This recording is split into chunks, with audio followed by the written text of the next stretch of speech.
பேர் என்கிட்ட வந்துட்டு இந்த வீடியோ வந்து கேட்டிருந்தீங்க. இதை வந்துட்டு சாதம் வைக்கிறதுக்கு யூஸ் பண்ணிக்கலாம், பொங்கல் வைக்கிறதுக்கு யூஸ் பண்ணிக்கலாம், பால் காய்ச்சறதுக்கு யூஸ் பண்ணிக்கலாம். டிஃப்ரெண்ட் டைப்ஸாக வந்துட்டு இருந்துச்சு.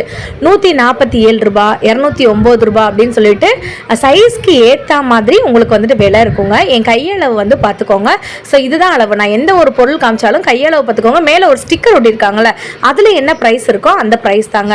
ஸோ இப்போ வந்து பார்த்தீங்கன்னா இது கொஞ்சம் பெரிய சைஸ். இது வந்துட்டு 274 ருபீஸ். இதுதான் நான் எங்கள் வீட்டுக்கு வாங்கியிருந்தேன். இந்த தடவை எப்படியாச்சும் ஒரு குக்கிங் வீடியோவாச்சும் போட்டுறணும் அப்படின்னு சொல்லிட்டு நிறைய இன்க்ரீடியன்ட்ஸ் நானும் தேடி தேடி பர்ச்சேஸ் பண்ணலாம் தாங்க இருக்கிறேன். ஸோ நம்ம ஃபஸ்ட்டு செய்ய போகிற குக்கிங் எங்கே செய்யலாம், அவுட்டோரில் செய்யலாமா இன்டோரில் செய்யலாமான்னு சொல்லிட்டு நிறைய பாத்திரங்கள் தேடிட்டு இருந்தேன். எனக்கு இந்த பாத்திரம் ரொம்ப பிடிச்சிருந்துச்சு. 117 ரூபா ஈய பாத்திரம் அப்படின்னு வந்து சொல்லுவாங்கள்ல, அதுதாங்க இது. ஸோ இதுலேயுமே வந்து பார்த்தீங்கன்னா நிறைய ஷேப்ஸ் வந்து வச்சுருந்தாங்க. ஸோ சாதம் செய்யறதுக்கு, ரசம் செய்யறதுக்கு முன்னாடிலாம் இது மாதிரி தான் யூஸ் பண்ணாங்களாம். இப்போ நம்ம வந்துட்டு எவர் சில்வருக்கு மாறிட்டோம்னு சொல்லி நிறைய பேர் வந்து சொல்லிட்டு இருந்தாங்க.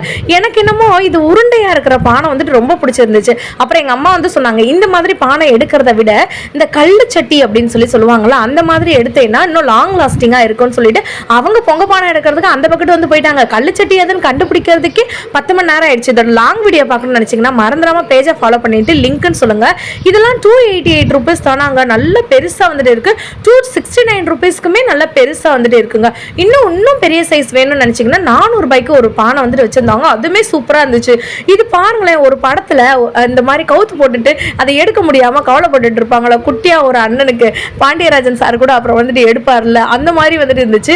இதெல்லாம் வந்து பாத்தீங்கன்னா செம்ம கியூட்டா வந்துட்டு இருந்துச்சுங்க. இதுதான் அந்த கல்சட்டி பானைன்னு வந்து சொன்னாங்க.